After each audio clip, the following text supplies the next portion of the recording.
Assalamualaikum Bapak Kepala Sekolah. Waalaikumsalam warahmatullahi wabarakatuh. Oke, Ibu selamat pagi Silwaningsih. Bapak. Bagaimana kabarnya Pak? Alhamdulillah baik. Oke, baik Pak. Di sini saya ada mendapatkan tugas dari calon guru penggerak angkatan 11 yaitu mewawancarai Bapak terkait dalam permasalahan atau kasus-kasus yang ada di sekolahan kita, ataukah bagaimana cara menanggulangi Bapak tentang permasalahan tersebut, atau cara Bapak mengidentifikasi masalah Ya, tersebut, itu termasuk ke dalam dilema ITK ataupun dalam bujukan moral. Baik Bapak, di sini langsung saja ke pertanyaan wawancara kita hari ini. Bagaimana sih Bapak dapat mengidentifikasi kasus-kasus yang merupakan dilema ITK ataupun bujukan moral tersebut? oke, baik. Terima kasih Ibu Iya, Ayuningsih. Jadi tadi terkait dilema etika dan bujukan bujukan moral. moral. Iya, Baik, dilema etika itu adalah situasi di mana sama-sama benar ya Bu iya, ya. betul Bapak. Sama-sama benar yang di mana itu harus dipilih salah satunya. Iya, Karena tidak bisa kita menggunakannya itu semuanya kita pilih gitu. iya, Jadi di mana yang itu memang dia paling penting itu baru kita pilih yang itu. pilih. Bagaimana caranya?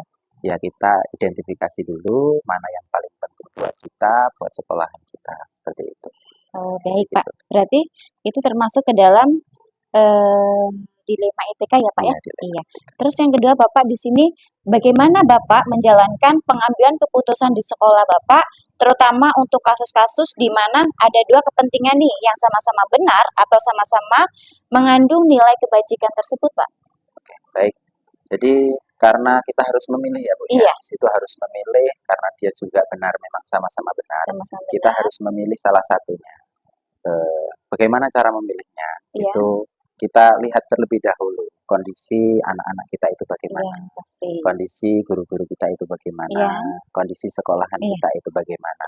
Nah, itu kita pilah. Kita Hmm. pilah, kita pilih mana yang sekiranya itu bisa digunakan yang paling penting gitu. Karena kan dari beberapa sekolahan kan berbeda-beda, Iya betul dari Bapak. beberapa guru juga beda-beda, dari murid juga beda-beda. Maka dari itu kita harus memilih salah satu yang memang itu baik buat sekolahan kita, buat guru kita, buat anak-anak kita, Hmm. buat kedepannya gitu. Iya, Jadi bukan hanya jangka pendek saja, iya. tetapi Berarti kita gunakan untuk untuk jangka jangka yang kepanjangan. ya, Ya, berarti harus mengidentifikasi terlebih dahulu ya, Pak iya, ya? Oke. Terus yang ketiga, Pak, di sini bagaimana langkah-langkah atau prosedur seperti apa yang Bapak lakukan selama ini oke. untuk menangani kasus tersebut atau permasalahan tersebut? Oke, baik. Untuk menangani kasus tersebut, itu kita tidak bisa yang namanya bergerak sendiri ya, Bu Iya, ya. betul. Benar, kepala sekolah itu adalah yang memberikan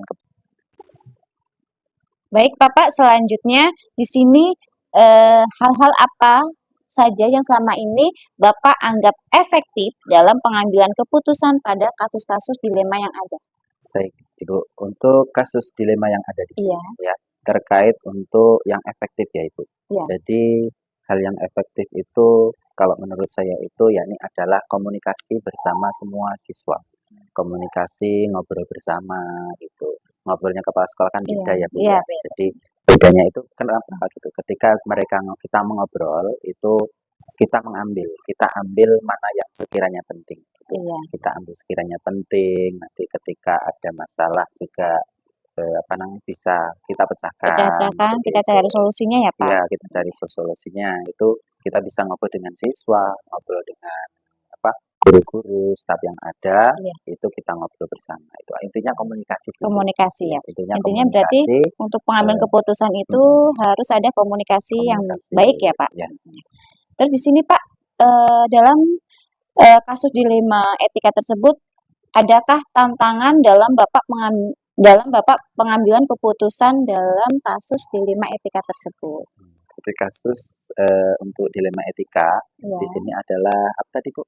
tantangannya. Tantangannya Iya, ya. tantangan Tantangannya pengambilan itu keputusan. adalah terkait sosial, Iya, tekanan sosial ya, Pak. tekanan sosial, itu ada juga terkait untuk keseharian. Iya. Keseharian itu juga ada. Oke, berarti selanjutnya di sini Pak, apakah Bapak memiliki sebuah tata kala atau jadwal tertentu dalam sebuah penyelesaian kasus dilema etika? Hmm. Apakah Bapak langsung menyelesaikan di tempat atau memiliki sebuah jadwal untuk menyelesaikannya? Bentuk atau prosedur seperti apa yang Bapak jalankan selama ini? Oke, baik. Terkait jadwal ya Iya, Bu ya, karena kalau jadwal itu kan kalau kita sudah ada jadwal, iya, itu namanya kita sudah tahu ya kapan tahu, akan iya, kapan adanya ya masalah masalah tersebut. tersebut. Jadi kalau di sini saya tidak ada jadwal. Iya, Kalau semuanya saya ada jadwal berarti oh minggu depan ada masalah gitu. iya, Jadi saya harus siap-siap, itu tidak. Jadi masalah itu kan datang tidak tahu kapannya iya gitu. betul. Maka dari itu saya juga harus siap kapan saya akan mengambil Mengambil keputusan keputusan atau tersebut, menyelesaikan masalah menyelesaikan mendatang. masalah tersebut gitu. Hmm. Jadi di sini tidak ada jadwal, tidak ada Ya, jadwal terkait untuk masalah tersebut gitu. oke.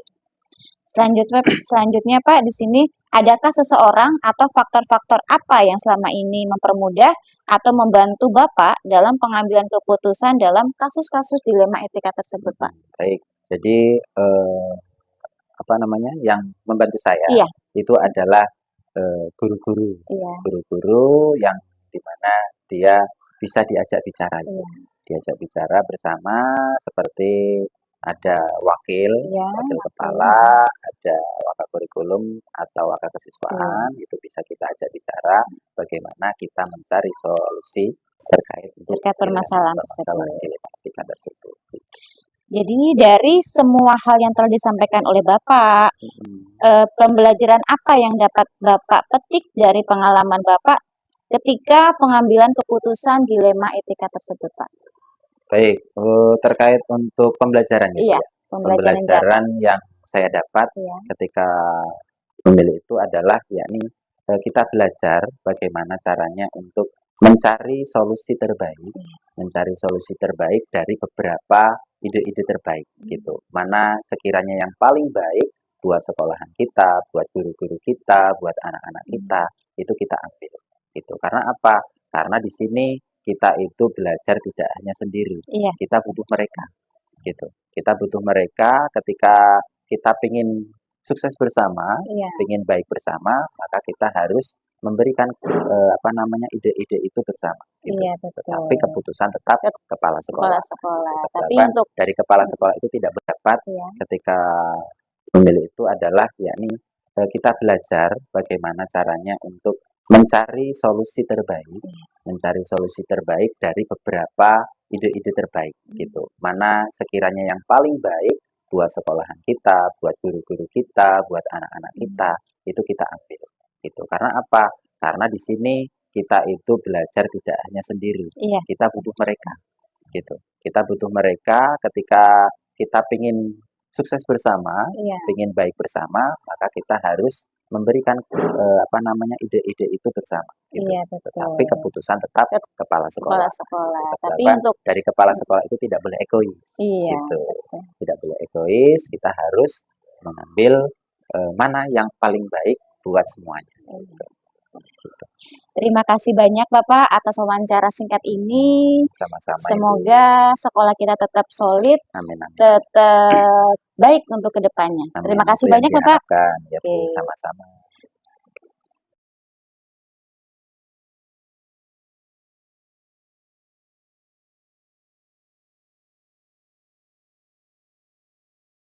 Assalamualaikum warahmatullahi wabarakatuh. Waalaikumsalam warahmatullahi Oke, baik wabarakatuh. Bapak. Di sini saya CKP Angkatan 11. Dan terima kasih sekali atas waktunya, atas kesempatannya yang diberikan kepada saya, sehingga saya bisa berkesempatan untuk mewawancarai Bapak dalam tugas CKP ini, yaitu tentang bagaimana Bapak dalam mengambil keputusan pada kasus atau permasalahan yang Bapak hadapi di sekolah Bapak. Baik Bapak, selanjutnya Ya, di silakan sini Ibu. langsung saja pertanyaan wawancara yang saya dapatkan di sini adalah bagaimana Bapak dapat mengidentifikasi kasus-kasus yang merupakan dilema etika ataupun bujukan moral yang Bapak hadapi dalam sekolah Bapak? Dalam menyikapi dilema etika di lingkungan sekolah, Ya, saya selalu mengidentifikasi kasus dilema etika dengan memperhatikan ya, situasi di mana keputusan dapat mempengaruhi berbagai pihak. iya, Misalnya ketika ada konflik antara kebijakan, disiplin, dan kebutuhan siswa yang membutuhkan, maksudnya membutuhkan apa itu pemahaman khusus. Iya. Saya juga melibatkan diskusi dengan guru dan siswa, menggali perspektif yang berbeda. Oh, seperti itu ya Kak ya. Jadi itu permasalahan ketika ada permasalahan atau kasus menggunakan dilema etika Iya, tersebut betul. ya Pak. Selanjutnya Pak, di sini bagaimana Bapak menjalankan pengambilan keputusan di sekolahan Bapak, terutama untuk kasus-kasus di mana ada dua kepentingan yang sama-sama benar atau sama-sama mengandung nilai kebajikan tersebut Pak. Kalau berkenaan pengambilan keputusan di sekolah, itu yang mana dalam mengambil keputusan di sekolah itu, terutama ketika ada dua kepentingan yang sama-sama valid. Saya melakukan analisis mendalam terhadap masing-masing kepentingan. Saya juga mendengarkan pendapat berbagai pihak seperti guru, siswa, dan orang tua untuk mendapatkan gambaran yang lebih komprehensif. Singkatnya seperti itu. Berarti nanti dilakukan suatu musyawarah bersama ya Pak. Betul. Untuk mengambil suatu keputusan tersebut. Betul. Ya. Selanjutnya Pak, di sini langkah-langkah atau prosedur seperti apa yang biasa Bapak lakukan untuk selama ini dalam kasus yang Bapak hadapi? Dalam melakukan menyelesaikan kasus-kasus seperti ini, tentunya memang harus ada langkah-langkah yang konkret. Ya. Di antaranya langkah yang saya lakukan termasuk mengumpulkan informasi terkait situasi, mendiskusikannya dengan tim pendidikan, mempertimbangkan nilai-nilai etika yang terlibat, serta merumuskan beberapa opsi solusi, Bu. Jadi beberapa opsi solusi. Setelah itu saya memilih opsi yang paling sesuai dan mendiskusikannya dengan pihak terkait sebelum mengambil keputusan akhir. Kemudian nih Pak, hal-hal apa saja yang selama ini Bapak anggap penting dalam pengambilan keputusan dalam kasus-kasus dilema etika tersebut? Jadi dalam pengambilan keputusan yang tentunya mencari hal yang paling efektif. Paling efektif. Beberapa hal yang saya anggap efektif termasuk komunikasi. Ya, pasti ya Pak ya. Komunikasi terbuka dengan semua pihak yang terlibat, penggunaan pendekatan kolaboratif dalam diskusi dan penerapan prinsip keadilan. Pendekatan ini membantu menciptakan suasana saling menghormati dan saling memahami, dari menghormati dan saling memahami, terbuka. Selanjutnya Pak, di sini apakah Bapak memiliki tata kala atau jadwal tertentu dalam sebuah penyelesaian dalam kasus dilema etika, dan apakah Bapak langsung menyelesaikan di tempat atau memiliki sebuah jadwal untuk menyelesaikannya, dan bentuk atau prosedur seperti apa yang Bapak jalankan selama ini? Kalau jadwal yang tetap atau jadwal yang harus pasti, itu saya tidak memiliki jadwal tetap. Untuk menyelesaikan kasus dilema etika, ini semua saya lakukan untuk mengusahakan segera menangani isu yang muncul. Jelasnya, saya menjalankan prosedur dapat dilakukan secara efisien, jadi menjalankan prosedur yang dapat dilakukan secara efisien. Iya. Berarti setiap kan ini tidak mungkin Pak, kasus itu mesti terjadwalkan kan tidak mungkin. Ya, betul. Ketika kasus itu ada, berarti Bapak kan langsung menyelesaikan masalah tersebut sesuai dengan prosedur yang sudah ada. Betul. Adakah seseorang atau faktor-faktor apa yang selama ini mempermudah atau membantu Bapak dalam pengambilan keputusan dalam kasus-kasus dilema etika tersebut, Pak? Dalam mendukung menyelesaikan kasus dilema etika ini, tentunya ya saya harus punya orang khusus. Iya, pasti. Orang khusus, di mana orang khusus ini contohnya salah satu dari rekan guru ya yang memiliki pengalaman dalam menangani dilema etika. Selain itu dukungan dari guru-guru yang lain itu juga perlu dan sangat penting untuk membantu dan memberikan perspektif atau solusi ya, Pak. Perspektif tambahan atau solusi untuk menyelesaikan masalah dilema etika ini. Baik. Dari semua hal yang telah disampaikan, Pak, pembelajaran apa yang dapat Bapak petik dari pengalaman Bapak ketika mengambil keputusan dalam kasus dilema etika tersebut, Pak?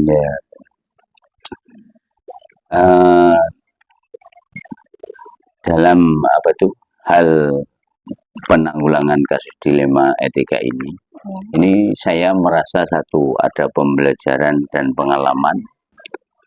Dari pengalaman tersebut saya belajar bahwa pentingnya keterbukaan dalam komunikasi.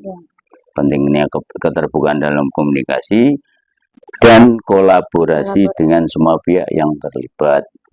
Selain itu, menjadi refleksi terhadap setiap keputusan yang diambil. Juga sangat berharga untuk perbaikan kinerja kita bersama di masa yang akan datang. Oh, baik. Jadi seperti itu ya Pak, dalam Bapak menanggulangi kasus atau permasalahan dilema etika dalam sekolahan Bapak. Iya, Ibu, betul. Terima kasih banyak atas waktunya Bapak. Sudah cukup ya, Bu ya. Sama-sama Bu, terima kasih atas kunjungannya. Terima kasih untuk banyak mempertanyakan suatu permasalahan. Jadi mudah-mudahan bermanfaat, tapi ini tidak menjadi hal yang paling istimewa buat kami karena kami sedang belajar. Iya, sama-sama Pak, kita juga masih belajar.